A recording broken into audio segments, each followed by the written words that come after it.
So I did my topic on the Pendleton Civil Service Reform Act. So for the longest time, the U.S. government had used a system called the spoils system to elect government officials.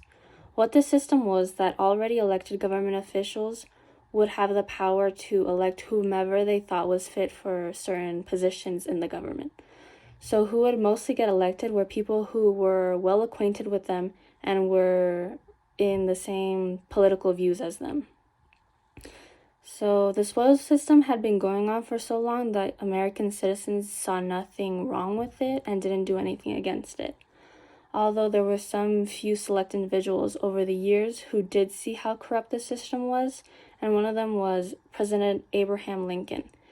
And even before the Civil War, this had been going on. In the 1870s, many reform organizations were made to change the way people were elected into government positions. And then by 1880s, more people had recognized the spoils system for what it was and joined these organizations to change it. By having all these people against the way the government did job positions, and had Congress change its ways. After the Civil War, many faults of the spoils system were uncovered as everybody was in chaos because of how impactful the Civil War was.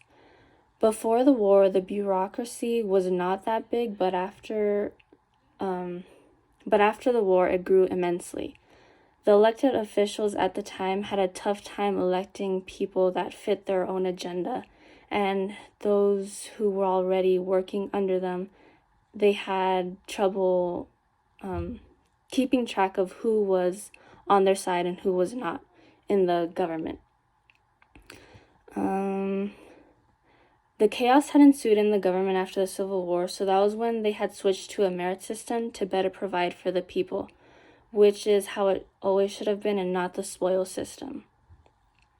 So one of the presidents, Rutherford Hayes, who served in the office from 1877 to 1881, had supported the idea that the government needed civil service reform.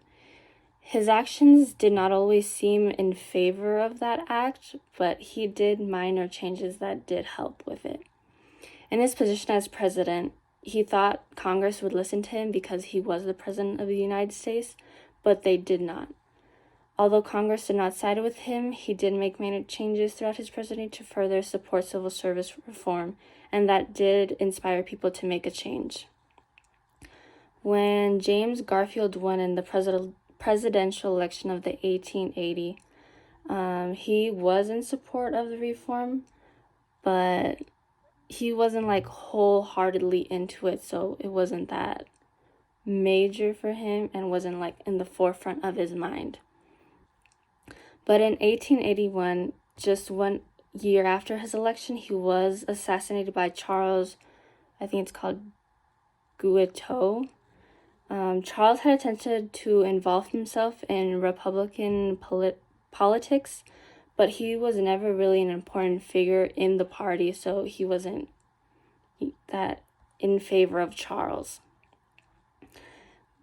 Guiteau had supported Charles and had tried to persuade him to be a diplomat in Europe, but President Garfield had refused to send him to Europe. That decision made by Guiteau to assassinate Garfield was seen in the public's eye as in support of the spoils system. But there were also many accounts of Charles being mentally ill, so that was another reason for him murdering the president. But that assassination did put the civil service reform into full swing. When President Chester Arthur had served as president next, he was a former spoilsman.